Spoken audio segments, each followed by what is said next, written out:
যা করার তাড়াতাড়ি করেন, আধা ঘন্টা হয়ে গেছে, এসে বসে আছেন। যদি কিছু না করেন তাহলে তো টাকা পাবো না। টাকার টেনশন করবেন না আপনি, আমি টাকা দিয়ে ঢুকেছি, 2 ঘন্টার জন্য 5,000 দিয়েছি। তাহলে কিছু করতেছেন না কেন? আসলে কোনোদিন পতিতালয়ে আসিনি, আর আমার কিছু করার ইচ্ছা নাই। তাহলে টাকা দিয়ে এইখানে বসে শুধু শুধু সময় নষ্ট করতেছেন কেন? এমনি। আচ্ছা, আপনি কি কিছু করবেন না মনে হয়, লজ্জা পাচ্ছেন? আচ্ছা, আমি নিজে করতেছি। মেয়েটা দেখতে একদম অপরূপ। মেয়েটা যখন তার কাপড় খুলতে যাবে তখনই আমি ঘুরে বসে আর বলি, এইসব খুলতেছেন কেন? বারে, যে কাজের জন্য আসছেন সেই কাজটা করবেন না? না, আমি আপনার সাথে কিছু কোনো গল্প করতে চাই, এইগুলা না। এই যে শুনুন, এটা পার্ক না যে প্রেমিকাকে নিয়ে গল্প করবেন। এটা পতিতালয়, যা করার শরীর দিয়ে করতে হয়, বুঝলেন? আপনাকে তো বলেছি আমার এইগুলো ভালো লাগতেছে না। তাহলে টাকা দিয়ে এখানে আসছেন কেন? সে একটা লম্বা কাহিনী। কিরকম কাহিনী আবার? শুনবেন বললে? আপনার যেহেতু কিছু করার ইচ্ছা নাই, গল্প করার ইচ্ছা, তাহলে আপনার গল্পটা শুনি। বলবো। আগে আমি আপনাকে কিছু জিজ্ঞেস করতে চাই। কি জিজ্ঞেস করতে চান? আপনার নাম কি? আমার নাম বেশ্যা, সবাই এটা বলেই ডাকে। এটা জানতে চাইনি, আমি আপনার রিয়েল নামটা জানতে চাই। কি বা হবে জেনে? কিছু তো হবে না, তবে বড় আগ্রহ নিয়ে নামটা জানতে চেয়েছিলাম। ও, আমার নাম জান্নাত রহমান। আপনার? তাহিন আহমেদ। আপনার নামটা বেশ সুন্দর। আপনারটাও। তবে আপনার নামের সাথে কাজটার মিল নাই। তাই তো প্রথমে বলতে চাইনি। আসলে আপনি ওই রকম ভাবে নিবেন না, সরি। আমরা বেশ্যা, সরি বলার কিছু নেই। আমরা তো আপনাদের পুরুষ মানুষের তৃপ্তি মেটানোর জন্য সীমাবদ্ধ। এইরকম করে বলেন কেন? আপনারা কি মানুষ নন? মানুষ, তবে পার্থক্য আছে। বুঝলাম, আপনার সাথে কথাই পারা যাবে না। ও, আপনাদের তো পরিচয় দেওয়া হয়নি। আমি তাহিন আহমেদ, মা বাবার একমাত্র ছেলে। বাবার ছোট্ট একটা কোম্পানি আছে, ওটা দেখাশোনা করে। মা গৃহিণী। আর এতক্ষণ যার সাথে কথা বলতেছি আপনারা তো দেখতে পাইছেন। ভাবতেছেন আমি পতিতালয় কেন? তাহলে গল্পের সাথে থাকুন। এত পুরুষের সাথে রাত কাটিয়েছি, কিন্তু কেউ কোনো দিন আপনি করে কথা বলেনি। কেউ তুই তুকারি করতো না, আর কেউ কেউ তো বেশ্যা, বাজারের মেয়ে এইগুলো বলতো। কিন্তু আজকে প্রথমে কেউ এত সম্মান দিয়ে কথা বলতেছে, অবাক করা বিষয়। দেখুন, সবকিছু যেমন এক নয়, তেমনি সব মানুষই এক নয়। সবাইকে এক চোখে দেখাটা ভুল। আচ্ছা, আপনি শুধু শুধু এখানে এসে টাকা নষ্ট করতেছেন কেন? কিছুই তো করতেছেন না। করতেছি তো। কি করতেছেন? এই যে আপনার সাথে গল্প। তবে গল্প করার জন্য তো বন্ধুরা থাকে, কিন্তু আপনি গল্প করতে বেশ্যাখানায় আসছেন। সেটার কারণ আছে। তাই? কি কারণ? যদি বেয়াদবি না ধরেন তাহলে জানতে পারি। কেন নয়, তবে আগে আপনার ব্যাপারে কিছু জানতে চাই, তারপর। ও আচ্ছা, কি জানতে চান? আপনাকে দেখে, আপনার কথাবার্তা শুনে লাগতেছে আপনি শিক্ষিত। কথাবার্তা শুনলে কি শিক্ষিত মনে হয়? না, তবে আমার মন বলে। আমি ইন্টার শেষ করছি, তবে পরিবারের অভাবের কারণে আর পড়ালেখা করা হয়ে ওঠেনি। কেন? আমি আমার পরিবারের বড় মেয়ে। যখন আমি এসএসসি শেষ করে কলেজে উঠি তখন বাবা মারা যান। ছোট্ট একটা ভাই আছে, ক্লাস 5-এ উঠেছে এবার। বাবা মারা যাওয়ার পর ঠেলে ঠুলে ইন্টার শেষ করি। তার ভেতরে মা অনেক অসুস্থ হয়ে পড়ে। জান্নাত এই কথাগুলো বলে একটু থামলো, একটা দীর্ঘশ্বাস ফেলে আবার বলা শুরু করলো। মা অসুস্থ হওয়াতে পরিবারের খরচ বেড়ে যায়। আগে তো আমি টিউশনি করে যা পেতাম সেগুলো দিয়ে চলে যেত, কিন্তু মার অসুস্থতার কারণ আমার টিউশনি করে যা পেতাম সেগুলো দিয়ে হতো না। তাছাড়া ছোট্ট ভাইয়ের লেখাপড়াটাও করাতে পারতাম না। তাই চারোদিকে জব খুঁজতে থাকি। অনেকগুলো কোম্পানিতে গেছি, কিন্তু কেউ এই সমাজে তো ঘুষে ভরা। ঘুষ দিতে পারলে নাকি চাকরি হবে। আমি তখন নিরাশ হয়ে পড়ি। আমি পরিবারের বড় মেয়ে, তাই সব দায় দায়িত্ব এসে আমার উপর পড়লো। তখন কি করব মাথায় আসতেছিল না। কিছুদিন পর একটা চাকরি পাই ছোট্ট একটা কোম্পানিতে। তবে সেই সুখের দিন বেশি দিন সইল না। সেই কোম্পানির বসের নজর পড়ে আমার উপর। প্রতিদিন তার কেবিনে ডেকে আমার সবখানে। জান্নাত কিছু বলতেছে না, কান্না করতেছে। আমি বললাম, কি হয়েছে? কান্না করেন কেন? কান্না করবেন না। তারপর কি হয়েছে বলুন। বস আমাকে আজে বাজে কথা বলতো। আমি নাকি তার সাথে রাত কাটালে আমার বেতন বাড়িয়ে দিবে, কিন্তু আমি তখন রাজি হইনি। বস যখন একদিন বেশি বাড়াবাড়ি করতেছিল তখন আমি ওনাকে থাপ্পড় মারি আর বলি আমি রাস্তার মেয়ে না, এটা বলে চলে আসি। এদিকে মায়ের অসুখ বেড়ে যাচ্ছে, হাতে তেমন টাকা পয়সাও নাই। তখন আমি নিরুপায় ছিলাম। কি করব, কোথায় গেলে মায়ের জন্য চিকিৎসার টাকা জোগাড় করব, এগুলো ভাবি। আমার মতো মেয়েকে কে দেবে কাজ, কোথায় পাবো তার টাকা, এগুলো ভাবতে ভাবতে সকালে বাহির হয়ে নতুন জব খোঁজার জন্য, কিন্তু আমি ব্যর্থ হই। তবে আবারও সেই কথাগুলো, রাত কাটানো, আমি বাসায় এসে অনেক কান্না করি সেদিন। আর ভেবে দেখলাম এছাড়া আমার কোনো উপায়ও নেই মায়ের চিকিৎসার জন্য, পরিবার চালানোর জন্য। তাই এই পথটা বেছে নিয়েছি। একটা কথা কি জানেন, এই সমাজটা দেহের পাগল, দেহ বিলিয়ে দিলে সব মিলে। আপনি বলুন, আমি কি খারাপ পথ বেছে নিয়েছি? আমি চুপ করে থাকি। কারণ কি উত্তর দিব? আসলে তো তার কথা ঠিক। আমার চোখ দুই জোড়া ভিজে গেছে। জান্নাতের প্রতি কেমন যেন ভালো লাগা কাজ করতেছে। আমি চুপ থাকায় জান্নাত বলল, কি হলো, চুপ করে আছেন যে? আচ্ছা, আপনার গল্পটা তো বলেননি। শুনুন তাহলে। তখনই দরজায় কে যেন টোকা দিল আর বলল, সময় শেষ। তখন জান্নাত বলল, ইস, আপনার 2 ঘন্টা তো শেষ হয়ে গেছে আমার কথাগুলো বলতে বলতে। আপনার কথাগুলো শেষ হয়নি। সমস্যা নাই, কাল আবার আসবো। কাল কি আবার গল্প করতে আসবেন নাকি? শুধু শুধু টাকাগুলো নষ্ট হবে আপনার। কেন নষ্ট হবে? এই যে টাকাগুলো দিয়ে আসবেন অথচ কিছুই করবেন না। তা ঠিক, তবে বন্ধু হিসেবে তো আসতে পারি আমি। না হয় বন্ধুর জন্য টাকা খরচ করে গল্প করতে আসবো? বেশ্যা আবার বন্ধু, হাসালেন। কেন, আপনি কি মানুষ না? জান্নাত কিছু বলতে যাবে, তখনই আবার ওদের লিডার এসে বলল, এই যে, এটা গল্প করার জায়গা না। টাকা দিয়ে যতক্ষণের জন্য নিছেন ততক্ষণ, বুঝলেন বাবু? আমি আর কিছু বললাম না। জান্নাতকে বলে আসলাম আসার সময় আমি কাল আবার আসবো। এটা বলে চলে আসি বাসায়। বাসায় এসে ফ্রেশ হয়ে রুমে যাই। আসার সময় 3 প্যাকেট সিগারেট নিয়ে আসছি। আনমনে একটার পর একটা সিগারেট টেনে যাচ্ছি। তখন মা আসলো আর বলল, বাবা, তোর কি হয়েছে বাবা? তুই এরকম করতেছিস কেন? মা যাও তো, আমার কিছু ভালো লাগতেছে না, যাও তো যাও। মা আর কিছু বলল না, চলে গেল কান্না করতে করতে। আমি মনে মনে ভাবি, রিমা আমার সাথে এমনটা না করলেও পারতো। কি করছি আমি যার জন্য সে আমাকে ছেড়ে চলে গেল? এইগুলো ভাবতেছি আর নীরবে কান্না করতেছি। কখন যে ঘুমিয়ে গেছি মনে নাই। সকালে ঘুম থেকে উঠি, ফ্রেশ হয়ে নিচে যাই। তখন মা নাস্তা খেয়ে ডাক দিল। আমি চুপচাপ নাস্তার টেবিলে বসে পড়ি। মা নাস্তা দিতে দিতে বলল, বাবা, তোর কি হয়েছে বলবি? তোর এমন অবস্থা আর আমার সহ্য হচ্ছে না। বল না বাবা, কি হয়েছে তোর? তখন আমি মাকে জড়িয়ে ধরে কান্না করে দেই। আমার কান্না করা দেখে মা আর কিছু বলল না, শুধু একটা কথা বলছে, বাবা, তুই আমাদের একমাত্র ছেলে। তোর জন্য আমরা আর কোনো ছেলে সন্তান নেইনি। তুই যদি এমন করিস তাহলে আমরা বাঁচবো কি করে? আমরা মরে যাব বাবা। আমি তোর মা, আমি সব বুঝি। এই বয়সে এইগুলো হয়, তাই ভেঙে পড়তে নেই।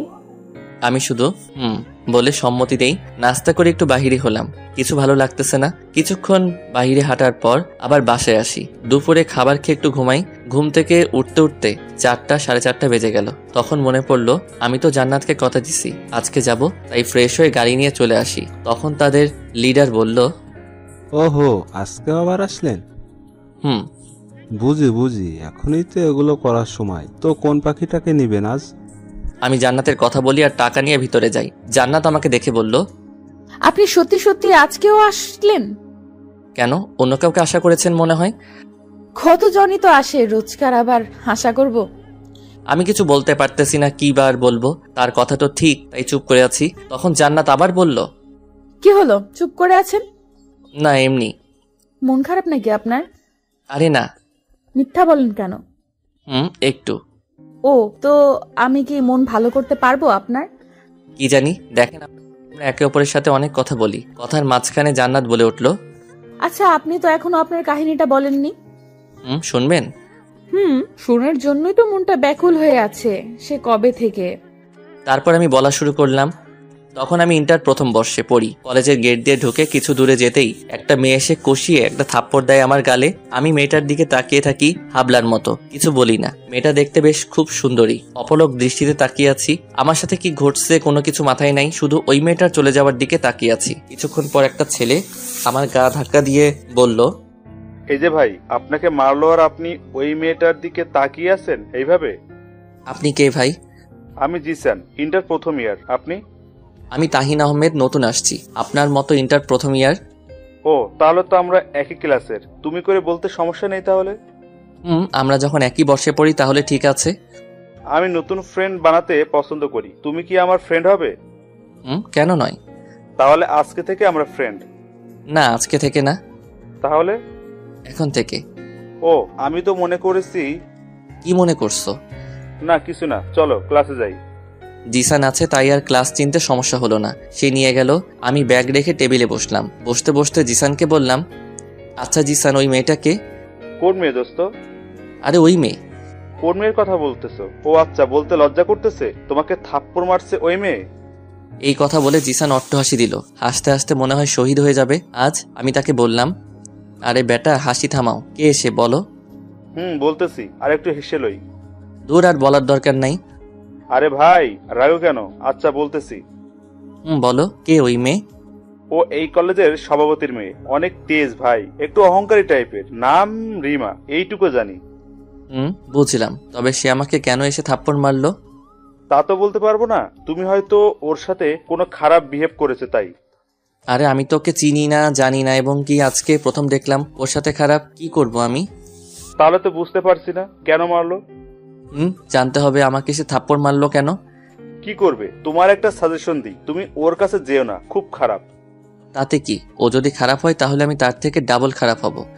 কিছুক্ষণ পর ক্লাস শুরু হলো। ক্লাস শেষ করার পরে জিসানের যত বন্ধু আছে সবার সাথে পরিচয় করিয়ে দিছে। পরিচয় পর্ব শেষ করে আমি জিসানকে ডেকে বললাম, জিসান চলো ওই মেয়েটার কাছে যাই। কোন মেয়ে? আরে হাদারাম, ওই সভাপতি মেয়েটার কাছে। ও রিমা? কোন রিমা রে? আরে ওই মেয়েটার নাম রিমা। আগে বলো নাই কেন? তুমি তো নাম জিজ্ঞেস করো নাই তাই। শালা এখনো তো জিজ্ঞেস করি নাই, তবে মেয়েটার যে রকম অপূর্ব তেমনি নামটাও দারুণ। ওহ মামা, প্রেমের রোগে ধরছে নাকি তোমাকে? মামা, মেয়েটাকে খুব ভালো লাগলো, তবে আগে জানতে হবে ও আমাকে থাপ্পড় মারলো কেন।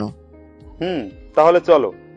তারপর ক্যান্টিনে আসলাম। এসে ওই মেয়েটাকে খুঁজি। অনেক খোঁজাখুঁজির পর দেখলাম সে তার বান্ধবীদের সাথে একপাশে আড্ডা দিতেছে। আমি রিমার কাছে যেতেই কষিয়ে একটা থাপ্পড় দেই। থাপ্পড়টা এত জোরে দেই যে সবাই হা করে আমার দিকে তাকিয়ে আছে। আমার থাপ্পড় খেয়ে রিমাও যখন আমাকে থাপ্পড় মারতে যাবে তখন আমি তার হাতটা ধরে ফেলি আর বলি, এই যে শুনেন, এটা সরকারি গালা না যে থাপ্পড় মারবেন। আর হ্যাঁ, আপনাকে থাপ্পড় দিলাম কেন জানেন? আমি কলেজে ঢোকা মাত্র আপনি আমাকে এসে থাপ্পড় দিয়ে চলে গেছেন। এটা হলো তার হিসাব। তুই আমাকে চিনোস? আরে আপনি আবার কোন খ্যাতের মূলা? আর সুন্দরভাবে কথা বলুন, না হলে আমিও জানি কিভাবে ঠিক করতে হয়। তোকে আজকে আমি কলেজ ছাড়া করব। তুই আমাকে চিনোস না। তুই আমার একটা ভালো ব্যাখ্যা করতে পারবি না যা। আর হ্যাঁ, তোকে চিনে আমি কি করব? তুই এই কলেজের সভাপতির মেয়ে আমি জানি, তাতে আমার কিছু যায় আসে না। দেখি তুই কি করতে পারোস। তখন রিমা হনহন করে সেখান থেকে চলে যায় আর জিসান আমাকে বলে, আরে বেডা, তুমি এটা কি করলা? তোমাকে তো সে ছাড়বে না। তুমি টেনশন নিও না, কিছু করতে পারবে না। জিসান আর কিছু বললো না। দুইজনে সেখান থেকে রওনা দিলাম বাসার উদ্দেশ্যে। জিসান জিসানের মতো চলে গেল, আমি আমার মতো চলে আসলাম। বাসায় এসে ফ্রেশ হয়ে নিলাম, কিছু খেয়ে দিয়ে একটা ঘুম দিলাম। বিকেলে ঘুম থেকে উঠে একটু ঘুরতে বাহির হই। কিছুক্ষণ ঘোরাঘুরি করে বাসায় আসলাম। বাসায় এসে পড়তে বসলাম। পড়তে পড়তে রাত 10টা বাজে যায়। মা খেতে রাখলো। রাতের খাবার খেয়ে ঘুমিয়ে পড়লাম। সকালে ঘুম ভাঙলো ঘড়ির অ্যালার্মে। অ্যালার্ম বন্ধ করে ফ্রেশ হয়ে নিয়েও কিছু খেয়ে চলে যাই কলেজের উদ্দেশ্যে। কলেজে ঢুকবো তখনই কিছু লোক এসে আমাকে পিছন থেকে মারতে শুরু করলো। আমার মাথায় জোরে বাড়ি দেওয়ার কারণে আমি বসে পড়ি। বসা থেকে উঠতে পারতেছি না। তখনই দেখলাম রিমা আসলো আর ফিলফিল করে হেসে বলল, কি রে ওর? ও তুই তো উঠতে পারবি না। ও বেচারা। তুই? আমি। তাহলে চিনতে পারছস? আমি তো মনে করছি চিনতে পারবি না। বলেছিলাম না আমার সাথে লাগিস না? এখন বুঝতেছিস আমি কি? কেউ তোকে সাহায্য করতে আসবে না। এই কলেজে আমি যা বলি সেটাই হয়। রিমার কথা শুনে আমার রাগটা আর কন্ট্রোল করতে পারলাম না। আমি বসা থেকে উঠে সবাইকে মারতে লাগলাম। আমার খেয়াল নাই যে আমার মাথায় আঘাত পাইছি, কারণ তখন আমার তীব্র রাগ উঠছে। সে কারণে এক এক করে সবগুলোকে পিটাই। তারা 4 থেকে 5 জন হবে। একজনকে তো এমন ভাবে পিটাইছি সে যদি আমার কোনোদিন সামনাসামনি হয় তাহলে আর দাঁড়াবে না আমার সামনে। রিমা এগুলো দেখে সে পালালো। আমি সেখানে অজ্ঞান হয়ে পড়ি। চোখ খুলতেই নিজেকে আবিষ্কার করি হসপিটালের বেডে। পাশে দেখি মা বসে আছে মাথায় হাত রেখে। আমি মার দিকে তাকালাম। মা আমার চোখ খোলা দেখে ডাক্তারকে ডাক দিল। আর ডাক্তার আসলো, এসে বলল, এখন ঠিক আছে, মাথায় একটু আঘাত পাওয়াই অজ্ঞান হয়ে পড়েছে। আপনারা চাইলে ওনাকে বাসায় নিয়ে যেতে পারেন। আর আমি কিছু ওষুধ লিখে দিয়েছি, এইগুলো 1 সপ্তাহ খাওয়াবেন। ডাক্তার এইগুলো বলে বাহির হয়ে যায়। ডাক্তার বাহির হওয়ার পর মা বলল, বাবা তোর এই অবস্থা কে করছে? বাদ দাও মা। বল তুই কে করছে এই অবস্থা? তোর বাবাকে বলে শায়েস্তা করব। আরে মা, বাবাকে বলার দরকার নাই। কলেজে আন্দোলন চলতেছিল কি নিয়ে, আমি সেখানে যাই। দেখতে কে যেন মাথায় বাড়ি মারছে। হয়তো অন্য কাউকে মারতে গিয়ে আমার মাথায় পড়ছে। তুই দেখছিস ওইখানে ঝামেলা হচ্ছে, তাহলে যাওয়ার দরকার কি ছিল? মা, একটু দেখতে গেছিলাম কি হচ্ছিল। মা আর কিছু বলল না, আমাকে বিকালবেলা নামিয়ে দেই, বাসায় চলে আসি। এইভাবে দেখতে দেখতে চলে যায় 1 সপ্তাহ। আর হ্যাঁ, জিসান আসছিল আমার বাসায় আমাকে দেখতে, আর একটু হলে তো মাকে সব বলে দিত। ভাগ্যিস আমি ইশারা করছিলাম না বলতে মাকে কিছু। আজকে কলেজে যাব, সকালে নাস্তা করে বাহির হলাম কলেজে, গিয়ে জিসানের সাথে দেখা হয়। তখন জিসান বলল, দোস্ত, তোকে রিমা ডাকছিল, সে বলছে তোর সাথে নাকি কিছু কথা বলবে। ও হ্যাঁ জিসান, আর আমি এখন অনেক ক্লোজ হয়ে গেছি। আমার সাথে কি কথা আবার? গেলে জানতে পারবি, আমি তো জানি না। আমি আর কিছু না বলে দুইজনই ক্লাসরুমে যাই। ক্লাস শেষ করে ক্যান্টিনে যাই রিমার সাথে দেখা করতে। গিয়ে দেখি সে তার বান্ধবীদের সাথে আড্ডা দিতেছে। আমাকে দেখে কাছে আসলো আর বলল, কি করেছে বলি, বুঝতে পারতেছি না। কি বলবেন আর, সেদিন তো মার খাইয়ে আমাকে ভালোই লাগলো। এখন কি করার ইচ্ছে আছে বলেন, আমি আপনার সেই ইচ্ছেটা পূরণ করে দিতেছি। ছি ছি, এইগুলো কেন বলতেছেন? তাহলে কি বলবো, কিছু তো বলার জন্য রাখেন নাই। ওই দিনের জন্য আমাকে ক্ষমা করে দিবেন। আপনার সাথে উঠে যাওয়ার পর থেকে আমি অস্থির হয়ে পড়ি, কোনোদিন কারোর জন্য এমন হয় নাই। সত্যি আমি ওই দিনের জন্য সরি, প্লিজ আমাকে ক্ষমা করে দিবেন। আমি রিমার কথা শুনে বোকার মতো দাঁড়িয়ে আছি। তখন জিসানকে বলি, এই জিসান, আমাকে একটা চিমটি দে তো, আমি কি স্বপ্ন দেখতেছি নাকি সত্যি? আমি বলা মাত্র জিসান এমনভাবে চিমটি দিল, আমি চেঁচিয়ে উঠলাম। আমাদের এই কাণ্ডগুলো দেখে রিমা বলল, সত্যি দেখতেছেন আপনি? তাহলে তো ভালো। আচ্ছা, আমার একটা কথা মাথায় ঢুকতেছে না, যার ভিতরে এত অহংকার জেদ, সে আমার কাছে ক্ষমা চাচ্ছে, এটা তো মানতে পারতেছি না আমি। আমি অহংকারী, সবাই বলে। আপনি আমাকে ক্ষমা করে দিবেন প্লিজ, তা না হলে আমি নিজেকে ক্ষমা করতে পারবো না। আচ্ছা যান, ক্ষমা করে দিলাম। বললে হলো নাকি আমি কি করে বিশ্বাস করব আমাকে ক্ষমা করেছেন? আরে আজব, আপনি আপনার ভুলটা বুঝে ক্ষমা চাচ্ছেন, এতে বিশ্বাস করার বা না করার কি আছে? আছে তো। কি আছে? আমি জানি আপনি ক্ষমা করেন নাই আমাকে। আরে ভাই, সত্যি আমি আপনাকে ক্ষমা করে দিছি, কি করে বুঝাই? তাহলে ফ্রেন্ড হবেন? যদি ফ্রেন্ড হন তাহলে মনে করব ক্ষমা করছেন। আর এটা কি রকম লজিক? ও মা, আমি কি লজিক দিচ্ছি নাকি? আপনার লজিক মনে হলো। আচ্ছা বাদ দেন, আমি যাই এখন।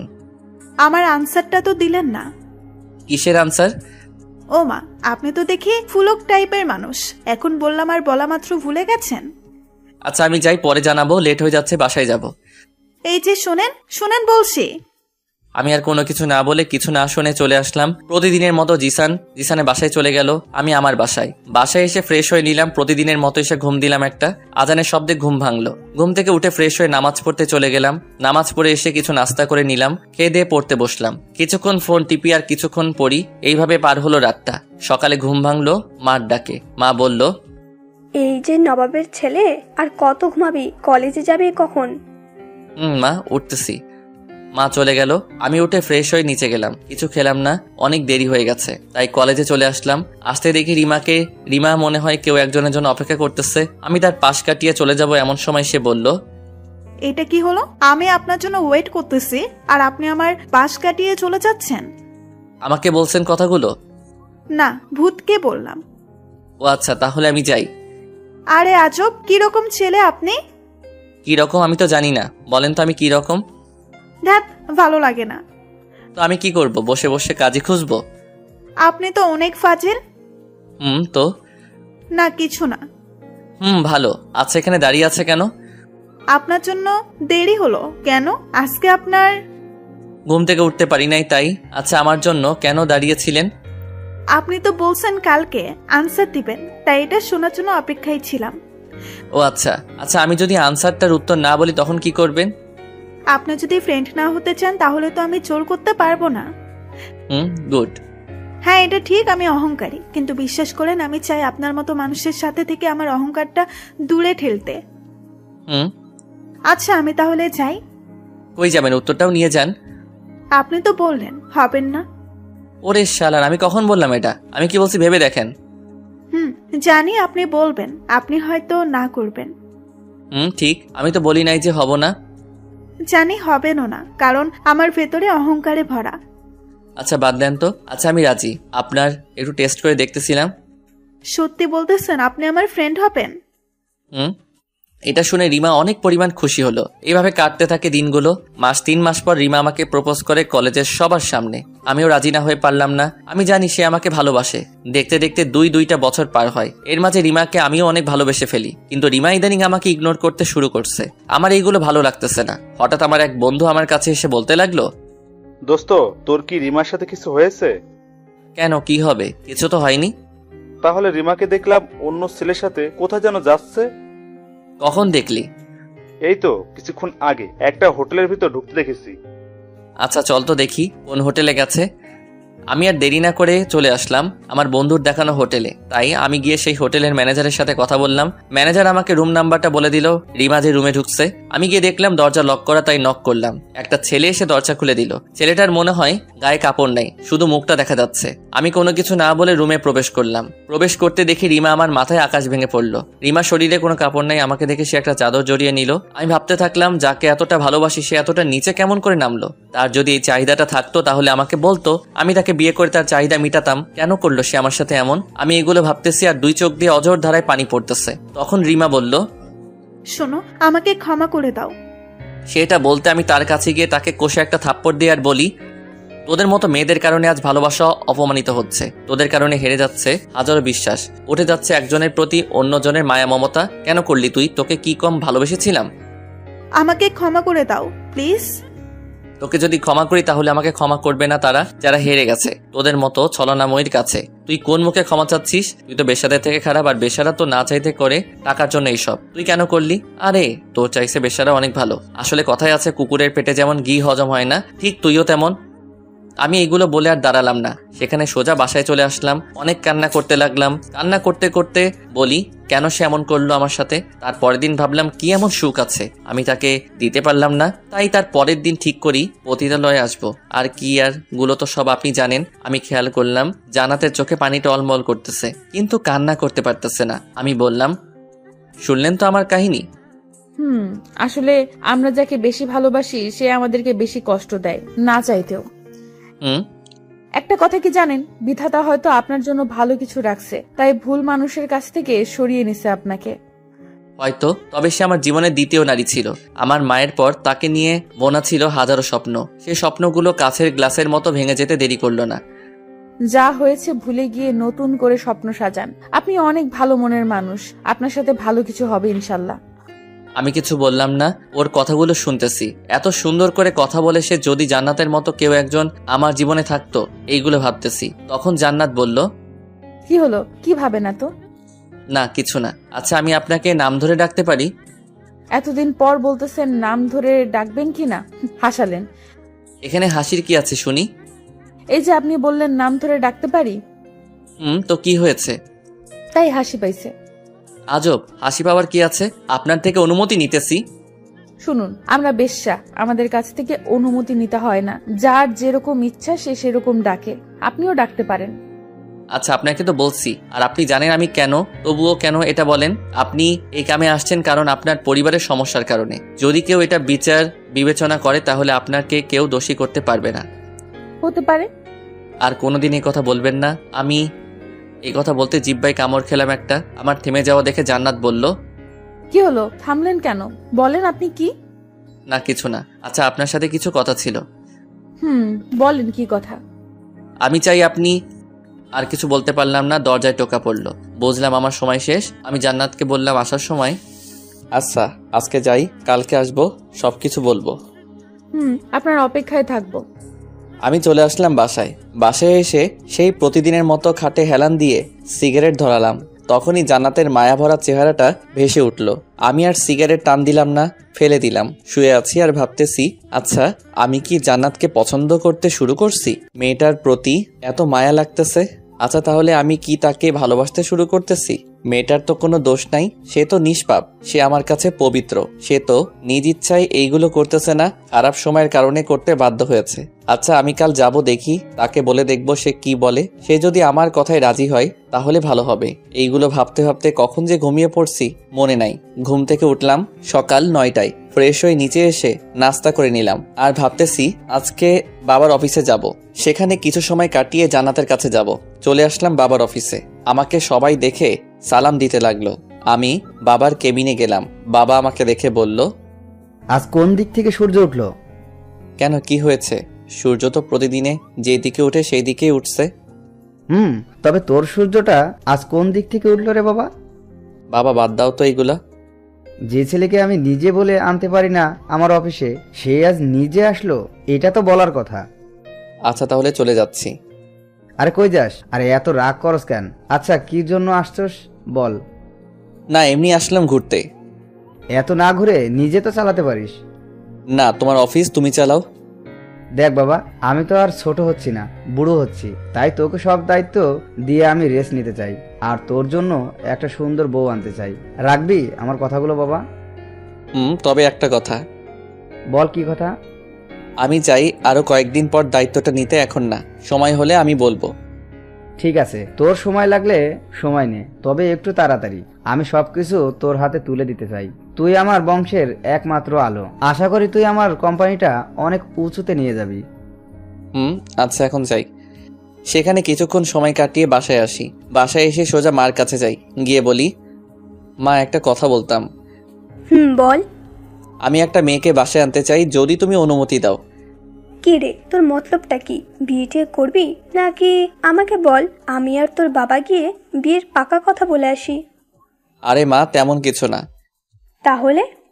তারপর মাকে সবকিছু খুলে বললাম জান্নাতের বিষয়ে। মা সবটা শুনে বলল, বাবা, আমি একটা মেয়ে মানুষ, আমি বুঝি কি পরিমাণ কষ্ট পাচ্ছে মেয়েটা। তুই যত তাড়াতাড়ি পারিস নিয়ে আয়। তারপর কিছুটা সময় বাসায় পার করে বিকালে চলে গেলাম জান্নাতের কাছে। জান্নাত আমাকে দেখে বলল, আপনি আসছেন? শুনুন, আমি কিছু কথা বলবো, মন দিয়ে শুনুন। কি কথা বলেন? আমি বলা শুরু করলাম, আমি চাই আপনাকে এইখান থেকে নিয়ে যেতে। আমি আমার মাকে আপনার কথা বলছি, মা আপনাকে নিয়ে যেতে বলছে। আপনাকে মুক্ত করতে চাই এই কলঙ্ক অভিশাপ থেকে। আমার কথা শুনে জান্নাত বলল, শুনেন, কলঙ্ক যখন লেগে গেছে সেটা আর তোলা তো যাবে না। কথায় আছে, কয়লা ধুইলে নাকি ময়লা যায় না। আমিও সেরকম। কেন নিজেকে এইভাবে রাখছেন? প্লিজ আমার কথাটা শুনুন। আমি চাই না কারো করুণায় বাঁচতে। আজ হয়তো করুণা হচ্ছে আমার জন্য, কালকে ঠিকই আঙুল দিয়ে দেখিয়ে দিবেন। আপনি আমার কথা বুঝতেছেন না কেন? আমি আপনার সব দায়িত্ব নিব, আপনার পরিবারের। আর আপনি যদি চান আমার অফিসে চাকরি করতে পারবেন। এটা কোনো করুণা না, আপনার যোগ্যতা দিয়ে আপনি চাকরি করবেন। কি করব চাকরি করে? আর এটা ভালো আছি, তাছাড়া তো নিজের সবটুকু বিলিয়ে দিছি। কি বা আছে আমার? সমাজের কাছে আমি এখন একটা বেশ্যা, খারাপ মেয়ে। আপনি হয়তো বলবেন না, কিন্তু অন্যরা ঠিকই বলবে। আচ্ছা আমি বলতেছি, কেউ আপনাকে কিছু বলবে না, আমি সেই ব্যবস্থা করব। চলেন। আমি জান্নাতকে কিছু বলতে না দিয়ে জান্নাতকে নিয়ে আসলাম তাদের লিডারের কাছে। আর আমি লিডারকে বলি, আমি ওকে নিয়ে যাব। এটা কেমন কথা? বললে হলো? এমনি এমনি তো দেবো না, আমি ওকে টাকা দিয়ে কিনছি। নিয়ে যেতে হলে টাকা দিয়ে নিয়ে যান। দিব। আমি ওকে একেবারের জন্য নিয়ে যাব। কত টাকা লাগবে? আরে বাহ বাহ, এই সেমলি সাহেবরে কি দেখাইছস? তোরে একেবারে নিয়ে যেতে চাচ্ছে। আচ্ছা সাহেব, একেবারে যখন নিয়ে যাবেন তাহলে আমাকে 35,000 দিতে হবে, তাহলে নিয়ে যান। এই নেন 40,000-এর চেক, 5,000 বাড়িয়ে দিলাম। আমি জান্নাতকে নিয়ে যাই একটা ওয়াশরুমে, আর একটা ব্যাগ দিয়ে বলি, এই নিন। কি এই ব্যাগে? এই ব্যাগে বোরকা আছে, এটা পরে নিন গিয়ে। আমি এখানে দাঁড়াচ্ছি। জান্নাত ভিতরে চলে গেল, আমি বাহিরে দাঁড়িয়ে আছি। কিছুক্ষণ বাহির হলো বোরকাটা পরে। আমি বলি, পরছেন? বাহ, ভালো লাগতেছে। ধন্যবাদ। কেউ আর কাউকে কিছু বলি নাই। জান্নাতকে গাড়িতে উঠিয়ে নিয়ে চলে আসি বাসায়। বাসায় আসতেই মা বলল, কি রে, আসলেই? আমি তোদের জন্য অপেক্ষা করতেছিলাম।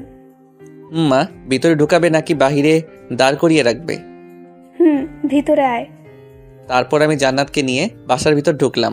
জান্নাত আমার পিছনে বাসায় ঢুকে জান্নাত বাসার সবখানে দেখতে লাগলো, আর আমাকে বলল পিস পিস করে, আচ্ছা এটা কি আপনাদের বাসা? কেন, কি মনে হয়? না, এত বড় বাসায় বেশি মানুষও দেখতে পারছি না, তাই বললাম। ও আচ্ছা, কেউ থাকে না। আমি, আম্মু, আব্বু আর একটা চাচা আছে। মোট আমরা 4 জন থাকি। কি বলেন? এত বড় বাসায় মাত্র 4 জন থাকেন? এখন থেকে আপনি সহ 5 জন হয়েছে। আমাদেরকে পিস পিস করে কথা বলাই দেখে মা বলল, কি রে, তোরা কি বলিস? আমাকেও একটু বল, আমিও শুনি। না মা, তেমন কিছু না। আরে বল। আচ্ছা পরে শুনো, খিদা পাইছে, খাইতে দাও। তোরা ফ্রেশ হয়ে আয়, আমি খাবার দিচ্ছি। মা চলে গেল রান্না করে। আমি জান্নাতকে নিয়ে উপরে গেলাম, আর একটা রুম দেখিয়ে দিয়ে বললাম, আজ থেকে আপনি এখানে থাকবেন। যান, ফ্রেশ হয়ে আসেন, খাবার খাবেন। আপনিও। জান্নাত চলে গেল রুমে। আমি তার যাওয়ার দিকে তাকিয়ে আছি। যখনই মনে হলো তাকে আর দেখতে পাচ্ছি না, আমিও চলে গেলাম রুমে। ফ্রেশ হয়ে এসে নিচে নামলাম। এসে দেখি জান্নাত আমার আগে থেকে চলে আসছে আর মাকে সাহায্য করতেছে। আমি এটা দেখে বললাম, মা তুমি ওনাকে কেন আনতে দিতেছো? আজকে মাত্র আসছে বাসায়। আমার কথা শুনে জান্নাত বলল, আরে আন্টি বারণ করেছিল, আমি জোর করে করেছি। বসেন আপনি। আরে আপনি তো এইমাত্র আসলেন বাসায়, কাজ কেন করতেছেন? তখনই মা বলে উঠল, এই শোন, আমার এমন একটা বৌমা চাই। মা তুমিও? মার কথা শুনে জান্নাত একটু লজ্জা পেল। না বললেও ওর মুখ দেখে বোঝা যাচ্ছে। খাবার টেবিলে সাজানো হয়েছে, তারপর সবাই মিলে খেয়ে নিলাম। খেয়ে রুমে চলে গেলাম। 10-15 মিনিট পর দেখলাম জান্নাত আমার রুমে আসলো আর দরজার কাছে দাঁড়িয়ে বলল, ভেতরে কি আসতে পারি? আরে আসেন, অনুমতি নেওয়ার কি আছে? এটা এখন থেকে আপনার বাসা মনে করবেন। জান্নাত ভিতরে ঢুকে খাটের এক কোনায় বসলো আর বলল, আচ্ছা একটা কথা জিজ্ঞেস করি আপনাকে। অবশ্য, কি কথা বলেন। আচ্ছা আপনি আমাকে আপনার বাসায় আনলেন কেন? আমি তো একটা নষ্ট মেয়ে। ঠিক, তবে আপনি তো স্বইচ্ছাই কাজ করেন নাই, আপনার পরিবারকে বাঁচাতে করছেন। আপনার জায়গায় অন্য কেউ হলে এটা করতো। তবে এই সমাজ যে আমাকে আঙুল দিয়ে দেখিয়ে দিবে আমি একটা নষ্ট মেয়ে, তখন আমার সাথে সাথে আপনিও তো অপমানিতই হবেন। বলে হব তাতে কি? কিন্তু আমি জান্নাতকে আর কিছু বলতে দিলাম না। ওর ঠোঁটের সাথে আমার ঠোঁট এক করে দেই। এইভাবে কতক্ষণ ছিলাম জানি না। হঠাৎ মার আওয়াজে জান্নাতকে ছেড়ে দিলাম।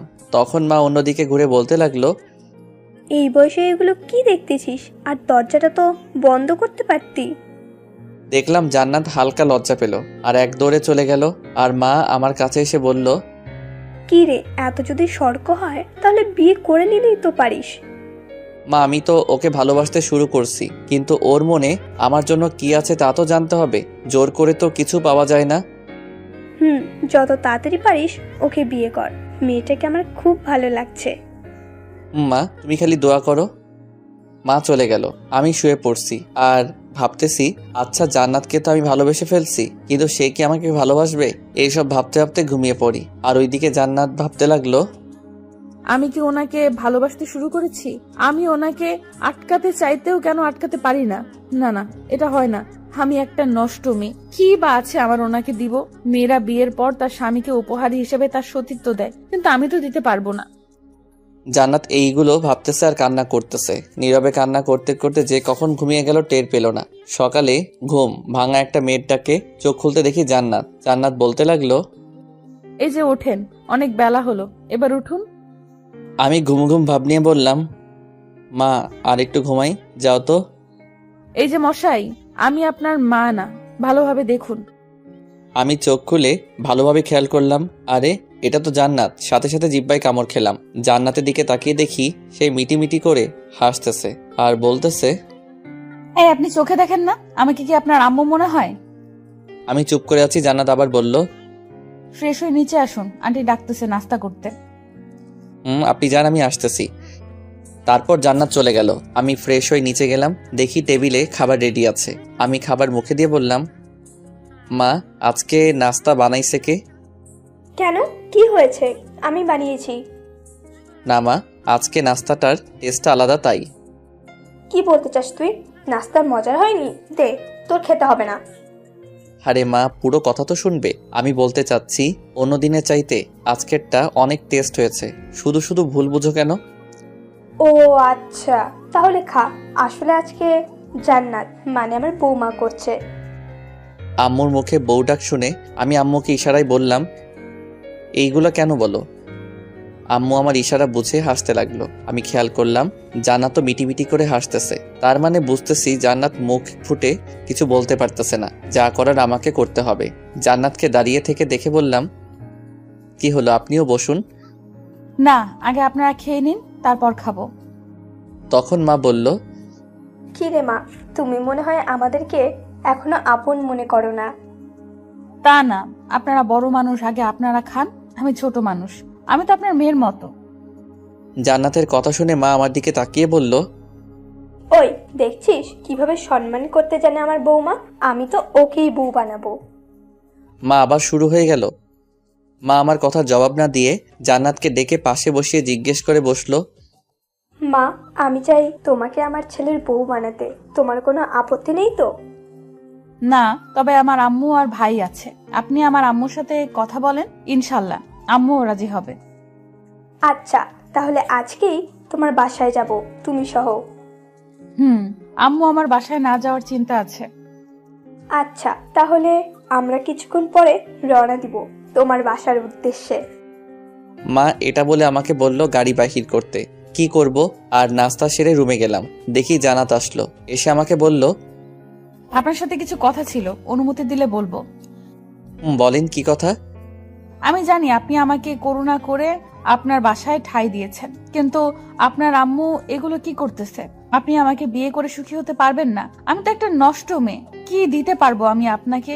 কি আছে বা আমার কাছে? যে সম্পদটা রাখছিলাম নিজের বিয়ের পর স্বামীকে দিতে, সেই সম্পদটাই তো নেই। আর আপনি তো সব জানেন, তাহলে আপনি তখন বললেন না কেন আপনি আমাকে বিয়ে করবেন না? আচ্ছা আমি বলি নাই মানলাম, কিন্তু আপনি কেন বলছেন আপনার আম্মুর সাথে কথা বলতে? কি করব তাহলে? আমি যদি এটা না বলতাম তাহলে আন্টি মনে কষ্ট পাবে। ভালো তো, কথা জানেন। আচ্ছা একটা কথা বলি। বলেন। আসলে আমি আপনাকে ভালোবেসে ফেলছি, আর আমি আপনাকে কোনো করুণা করি নাই। আর কি বলছেন আমাকে বিয়ে করলে কি দিবেন? আমি কি আপনার থেকে কিছু চাইছি? শুধু একটু ভালোবাসা চাই। আর একটা কথা জেনে রাখুন, আপনি আমার কাছে একদম একটা ফুলের মতো পবিত্র।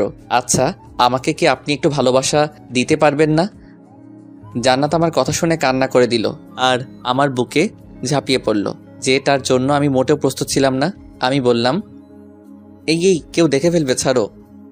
না, ছাড়বো না। সারা জীবন এই বুকে মাথাটা রাখতে চাই। কোনোদিন পর করে দিবেন না তো? আমি জান্নাতকে আরো শক্ত করে জড়িয়ে ধরে বলি, না, আমার বউটাকে কোনোদিন আর কোনো কষ্ট পেতে দিব না। জানি না এই সুখ সইবে কিনা আমার কপালে। এইগুলো বলবে না, তা না হলে কথা বলবো না আর তোমার সাথে। আচ্ছা, আর বলবো না। আমি আর কিছু বললাম না। জান্নাতকে বুক থেকে ছাড়িয়ে সামনে এনে তার কপালে একটা ভালোবাসার স্পর্শ এঁকে দিলাম। দেখলাম জান্নাতের কিছুটা চুল সামনে ঝুলতেছে। আমি হাত দিয়ে ওই চুলগুলো কানের পাশে গুজে দিলাম। একটু খেয়াল করে দেখলাম জান্নাতের ঠোঁটগুলো কাঁপতেছে। ওই গোলাপি ঠোঁট দেখে নিজেকে আর সামলাতে পারলাম না, ডুবিয়ে দিলাম জান্নাতের ঠোঁটগুলোর সাথে। আমার ঠোঁটগুলো 4 ঠোঁট এক হয়ে গেল। জান্নাত প্রথমে ছাড়ার চেষ্টা করছিল, আমার জোড়াজুড়িতে সেও রেসপন্স দিতে লাগলো। এইভাবে কতক্ষণ ছিলাম জানি না। কিছুক্ষণ পর ছেড়ে দেই। আর ছাড়ার পর জান্নাত লজ্জা মাখা মুখে বলতে লাগলো, এই আর না, হয়েছে। আরগুলো বিয়ের পরে। বিয়ের পর কি? জান্নাত আর কিছু বলল না, দৌড়ে চলে গেল। তখনই ডাক পড়ে মার। মা আমার রুমে এসে আমাকে বলল, কি রে, এখনো রেডি হসনি? কেন? কি রে, তোর জ্বর হয়েছে নাকি? দেখি। না মা, কিছু হয় নাই। তাহলে রেডি হতে বলছি আমি। আর তুই কেন বললি যে? তোকে তো কিছুক্ষণ আগে বললাম জান্নাতের বাসায় যাব, ভুলে গেছিস? মা কথা শুনে আমি জিব্বা কামড় খেলাম আর মনে মনে বলতে লাগলাম, খাইছে রে। রোমান্স করতে করতে ভুলে গেছে। আম্মু কিছু বোঝার আগে আমি বললাম, আচ্ছা তুমি যাও, আমি আসতেছি। আর জান্নাতকেও রেডি হতে বলো। মা চলে গেল। আমি ফ্রেশ হয়ে রেডি হয়ে নিলাম। আমার পরানো একটা নেভি ব্লু শার্ট আর একটা কালো প্যান্ট। মাথা চুলগুলো একটু স্পিক করে দিলাম, চোখে সানগ্লাস। আমি আয়নার সামনে দাঁড়িয়ে চুলগুলো ঠিক করতেছি। তখনই গ্লাসে খেয়াল করলাম জান্নাত আসছে। আমি জান্নাতকে দেখে পিছনে ঘুরি আর বলি, কেমন লাগতেছে গো? পেঁচার মতো লাগতেছে। ও আচ্ছা, এই পেঁচা তো আপনারই গলায় ঝুলবে ম্যাডাম। বইয়ে গেছে। বিয়েটা হতে দাও, বাসর ঘরে বোঝাবো এই পেঁচাটা কি করতে পারে। আসছে, দেখা যাবে। তাছাড়া আমি তো আমার বাসর ঘরে কোনো পেঁচা ঢুকতে দিব না। দেখবো নে কেমন করে ঢুকতে না দাও। দেখা যাবে। আচ্ছা চলেন, মা ডাকতে পাঠিয়েছে আমাকে, দেরি হলে বকা দিবে। চলো যাওয়া যাক। তারপর জান্নাতকে নিয়ে নিচে আসি। আসতেই মা বলল, কি রে, এতক্ষণ লাগে আসতে?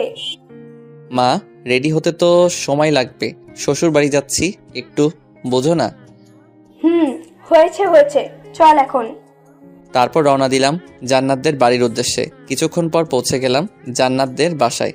জান্নাত গাড়ি থেকে নেমে সামনে হাঁটতেছে, আমরা পিছনে। জান্নাত ঘরে ঢুকলো। তখনই জান্নাতের মা জান্নাতকে দেখে বলে উঠল, কিরে মা, কই ছিলি? তোর জন্য অনেক চিন্তা হচ্ছিল। আর মা, ওনারা কারা? তখন জান্নাত আমাদেরকে ডেকে কাছে নিয়ে গিয়ে ওর মাকে বলল, মা, আমি ওনাদের বাসায় ছিলাম। উনি হচ্ছেন তাহিন আর ওনার মা। আমি সালাম দিলাম আর আমাদেরকে বসতে বলে আমি ঘরের চারিপাশে চোখ ঘুরিয়ে দেখতে লাগলাম। একটা খাট আছে আর ঘরটা তেমন বড় না আমাদের মতো। আমরা গিয়ে খাটে বসলাম, তখন মা বলল, মানে আমার মা জান্নাতের মাকে বলল, আপনি আমার বোনের মতো, আমরা আপনার কাছে একটা আশা নিয়ে একটা জিনিস চাইতে আসছি। বলেন না কি জিনিস? আর তাছাড়া এই গরিবের ঘরে কি বা আছে আপনাদের দেবার? আছে বলেই আসছি বোন, অনেক মূল্যবান জিনিস সেটা। আমাদের ঘরে এমন কোন জিনিস মূল্যবান আছে আমি তো জানি না, একটু খুলে বলবেন? আপনি যেহেতু অনুমতি দিয়েছেন তাহলে বলতে পারি। আপনার ঘরের চাঁদটাকে আমার ছেলের বউ করে আমার ঘরে তুলতে চাই। এটা তো খুশির খবর। তবে বোন, আমার তো দেওয়ার মতো কোনো কিছু নাই। আমাদের কিচ্ছু লাগবে না, আল্লাহর রহমতে আমাদের কোনো কিছুর অভাব নেই। শুধু আপনার চাঁদের টুকরো মেয়েটাকে আমার মেয়ে করতে চাই। আপনি কি দিতে রাজি আছেন? আমি আর কি বলবো, ওরা দুজন যদি রাজি থাকে তাহলে তো আলহামদুলিল্লাহ। ওরা রাজি আছে আর ওরা একে অপরকে ভালোবাসে। আলহামদুলিল্লাহ। আচ্ছা, বিয়ের ডেটটা পরশুদিন দিলে কেমন হয়? আপনার যা ভালো মনে হয়। ওনারা কথা বলতেছে, আলহামদুলিল্লাহ আমার বিয়ে ঠিক হয়ে গেল। এই যে পাঠক পাঠিকারা, উপহার ছাড়া কেউ বিয়ের দাওয়াত খেতে আসবেন না। কম করে হলেও আমাদের ভবিষ্যৎ ছেলেমেয়ের জন্য একটা করে খেলা নিয়ে আসবেন। মজা করলাম একটু। ওইদিকে দেখি লজ্জায় জান্নাতের মুখ টমেটোর মতো লাল হয়ে গেল। আমি জান্নাতের কাছে গেলাম আর কানে কানে বললাম, এই যে মিস, ও না, এখন থেকে তো মিসেস হয়ে গেছেন। বলেন। তাহলে বাসর রাতে তো খুব জমবে। আমার বলছি লজ্জা লাগে না? এখন যা লজ্জা পাওয়ার পেয়ে নাও, তোমার সব লজ্জা ওই রাতে ভাঙাবো। আমি আর কিছু বললাম না, আবার এসে খাটে বসি আর শাশুড়িকে বলি, আন্টি আমার একটা আবদার, আশা করি রাখবেন। বাবা বলো। আন্টি আমি চাই আপনারা সবাই আমাদের বাসায় থাকবেন এখন থেকে, আর আপনার ছেলের পড়ার খরচ সবকিছু আমি চালাবো। না বাবা, তা হয় না। আন্টি আমি কিন্তু আপনার ছেলের মতো, আমার কথা রাখবেন। জান্নাতের আম্মু কিছু বলতে যাবে তখনই আমার মা বলে উঠল, আর কোনো কথা না, আজকে থেকে আপনারা আমাদের সাথে থাকবেন। তাছাড়া আমারও তো গল্প করার জন্য একজন সঙ্গী চাই। আপনি থাকলে তো আরো ভালো, দুই বোন মিলে সারা দিন গল্প করব। আর কিছু বললো না, রাজি হয়ে গেল। আর এইদিকে আম্মু আব্বুকে ফোন দিয়ে জানিয়ে দিল সব। আব্বু অনেক খুশি এটা শুনে। আমরা রওনা দিলাম বাসার উদ্দেশ্যে। সাথে জান্নাতের মা আর আমার ছোট্ট শালা বাবুটাও আছে বাসায়। পৌঁছে গেলাম। আমি রুমে গিয়ে ঢুকে ওয়াশরুমে ঢুকবো, তখন দেখি জান্নাত রুমে আসলো। আমি জান্নাতকে দেখে বললাম, কি হলো, তুমি ফ্রেশ না হয়ে রুমে চলে আসছো? কেউ দেখলে কি ভাববে? কে আবার কি ভাববে? না মানে আমাদের তো এখনো হয়নি। মানে কি? মানে হচ্ছে, আমি কিছু না বলে সোজা গিয়ে জান্নাতকে জড়িয়ে ধরি। জান্নাত তো আমাকে শক্ত করে তার বুকের সাথে মিশিয়ে নেয়। এখন কি ভাবছেন আপনারা, বাংলা সিনেমার মতো গান হবে? না হবে না, এখন আরো রোমান্টিক হবে। আমরা একে অপরকে জড়িয়ে ধরে আছি। জান্নাতের গরম নিঃশ্বাসটা আমার বুকে এসে রাখতেছে। আমার মনে একটা শয়তানি বুদ্ধি আসলো, তাই সেটা কাজে লাগাতে লাগলাম। আমি জান্নাতকে সুরসুরি দিতেছি, তখন জান্নাত আমাকে চিমটি দিল অনেক জোরে। তখন আমি আহ করে উঠলাম। আমার আহ করা শব্দ শুনে জান্নাত বলল, এই তোমার ব্যথা লাগেনি তো? না লাগেনি। সরি। কাছে আসো। না যাও, ফ্রেশ হয়ে নাও, অনেক দুষ্টু হয়ে গেছো, আমি গেলাম। এটা বলে জান্নাত চলে গেল। আমি গিয়ে ফ্রেশ হয়ে নিলাম। ফ্রেশ হয়ে এসে নিচে যাব, তখন ভাবলাম একটু জান্নাতের রুমে যাই, দেখি পাগলিটা কি করতেছে। যেই ভাবা সেই কাজ। চলে আসলাম জান্নাতের রুমে। এসে দেখি দরজাটা খোলা। আমি ভিতরে গেলাম, গিয়ে কাউকে দেখতে পারতেছি না। আর একটু সামনে যেতেই পানির আওয়াজ আসতেছে। বুঝতে পারলাম জান্নাত ওয়াশরুমে। দেখি জান্নাত বাহির হচ্ছে। তখন আমি গিয়ে এক কোণে লুকিয়ে পড়ি। আমি দেখতে লাগলাম জান্নাতকে। জান্নাত একটা টাওয়েল গায়ে দিয়ে বাহির হলো। আমি তো এই অবস্থায় জান্নাতকে দেখে আমার অবস্থা যায়। দেখলাম জান্নাত চেঞ্জ করতেছে। আমি দেখতে লাগলাম। কি দেখছি ওইগুলো ইতিহাস আপনাদেরকে বলা যাবে না। জান্নাত অন্যদিকে ঘুরে তাকিয়ে আছে। তখন আমি গিয়ে পিছন থেকে গিয়ে জান্নাতকে জড়িয়ে ধরলাম। আমার এইভাবে জড়িয়ে ধরা দেখে জান্নাত চমকে গেল আর চিৎকার করতে যাবে, তখনই আমি তার মুখটা চেপে ধরলাম আর বললাম, এই চেঁচিও না, আমি, দেখো আমাকে। তখন জান্নাত পিছনে ঘুরে তাকিয়ে দেখে আমি। আমাকে দেখে আমার বুকে কিল ঘুষি মারতে লাগলো। আমি তাকে টান মেরে বুকের সাথে মিশিয়ে নিলাম আর বললাম, এই পাগলি, ভয় কেন পাও? এইভাবে কেউ আছে? অনেক ভয় পাইছি, কে না কে ভেবে। আচ্ছা, আর ভয় নাই, আমি তো আছি। তোমার জায়গায় যদি অন্য কেউ হতো তাহলে আমার কি হতো? সেটা তখন দেখা যেত। তবে আমার এই পাগলিটার দিকে যে চোখ তুলে তাকবে তার চোখ উঠিয়ে নিব। এইভাবে ভালোবাসবে তো সারা জীবন, যত বড়ই সমস্যা হোক না কেন। আমাকে পর করে দিও না। পাগলি। দুইজন দুইজনের বুকের সাথে লেপ্টে আছি। কিছুক্ষণ নীরবতা বহন করলো আমাদের মাঝে। আমি জান্নাতকে বললাম, তোমার কোমরের নিচে যে তিলটা আছে ওইটা অনেক সুন্দর গো। জান্নাত আমাকে তার বুক থেকে সরিয়ে দিয়ে আমার দিকে বড় বড় চোখ নিয়ে তাকিয়ে আছে আর বলল, এই তুমি কি বলছো? কেন, কানে কি কম শোনো? তার মানে তুমি? জান্নাত গালে হাত দিয়ে লাগলো। আমি বললাম, কি হলো বলো? কিছু না। আরে বিয়ের পর তো সবকিছু আমার, তখন তো সব দেখবো। এটা না হয় আগে দেখে নিলাম। তাই বলে এইভাবে লুকিয়ে লুকিয়ে? শয়তান একটা। এই শয়তান দেখবো অনেক শয়তানি করবে। কি শয়তানি করবে? যখন করবে তখন দেখবে। হয়েছে হয়েছে, বলতে হবে না। তা না হলে সবাই শুনে ফেলবে। এখন রুম থেকে যাও, কেউ দেখে ফেলবে, আর তখন বলবে বিয়ের আগে বউ পাগলা হয়ে গেছে। আমি আর কিছু বললাম না, চলে আসলাম। আর নিচে গেলাম, তখন মা বলল, শোন, আজকে শপিং এ যাব, রেডি থাকিস। কখন যাবা? ঘন্টাখানিক পর যা, গিয়ে জান্নাতকেও রেডি হতে বল, সময় নেই। আচ্ছা। তারপর আমি আবার জান্নাতের কাছে গেলাম। আমাকে দেখে জান্নাত বলল, এই এটা কি হলো? এখনই গেলে আমার কেন আসলা না? কেন আসতে পারি না বুঝি? আচ্ছা চলে যাচ্ছি। আমি ঘুরে আসতে যাব, তখনই জান্নাত আমার হাতটা ধরে ফেলে। আমি জান্নাতের দিকে ঘোরা মাত্র 4 ঠোঁট এক করে দেই। আমি একটু অবাক হলাম। পরে তার সাথে রেসপন্স দিতে লাগলাম। এইভাবে কিছুক্ষণ কিস করার পর জান্নাত আমাকে ছেড়ে দিয়ে বলে, রাগ করতে হয় নাকি? কই রাগ করলাম, একটু ভাব নিছি। আর ভাব নিছি তাই তো তোমার ঠোঁটের মিষ্টিটা পেলাম। শয়তান একটা। আচ্ছা তোমাকে কি যেন বলতে আসছিলাম, কি যেন। কি বলবে বলো? আরে দাঁড়াও, মনে করে নি। ও হ্যাঁ, শপিং এ যাব, সবাই আমাদের বিয়ের কেনাকাটার জন্য, তাই রেডি হতে বলার জন্য আসছিলাম। আচ্ছা। আমিও রেডি হয়ে আসি, তুমিও রেডি হও। তারপর আমি চলে আসলাম রেডি হতে। আমি গিয়ে রেডি হয়ে নিচে গেলাম। দেখতে পেলাম জান্নাতও রেডি হয়ে আসতেছে। দেখতে খুব সুন্দর লাগতেছে। কপালে কালো টিপ, চোখে কাজল, ঠোঁটে হালকা লিপস্টিক, চুলগুলো ছেড়ে দিছে। সামনের 2 দিকে চুলগুলো বাতাসে দুলতেছে। এক কথায় অপরূপ। এই আপনারা নজর দিবেন না আমার বউয়ের দিকে, বলে দিলাম। তারপর সবাই রওনা দিলাম শপিং মলের উদ্দেশ্যে। বাসার সবাই আসছে, জান্নাতের মা, ভাই, আমার মা, বাবা, সবাইকে নিয়ে শপিং মলে ঢুকি। সবাই শপিং করতে ব্যস্ত, আর আমি একটা জায়গায় দাঁড়িয়ে আছি। হঠাৎ শুনতে পেলাম কেউ আমাকে ডাকতেছে আমার নাম ধরে। তাই পিছনে ঘুরে দেখার জন্য মাথাটা ঘুরালাম। আমি দেখে তো অবাক, কারণ এটা তো রিমা। সে কেন আমাকে ডাকতেছে বুঝতে পারলাম না। রিমা আমার কাছে এসে বলতে লাগলো, কেমন আছো? ভালো। কে আপনি? কি বলতেছো এসব তুমি? কি বলতেছি কানে যায় না আপনার? এইভাবে কেন কথা বলতেছো? কিভাবে কথা বলতেছি? তুমি আগের মতো নাই, অনেক পাল্টে গেছো, কেমন জানি হয়ে গেছো। আমি যেমন আছি তেমনই ভালো আছি। দেখতে তো পাচ্ছি। দেখলে জিজ্ঞাসা করতেছেন কেন আবার? না এমনি। আচ্ছা, আমাকে কি ক্ষমা করা চায় না? কিসের ক্ষমা? আপনি তো আমার সাথে কোনো খারাপ কিছু করেন নাই, তাহলে ক্ষমা চাচ্ছেন কেন? যার জন্য তোমাকে আমি ঠকিয়েছি সে আমাকে ছেড়ে চলে গেছে। আসলে কথাই আছে, যে যেমন করে তার কাছে তেমনি ফেরত আসে।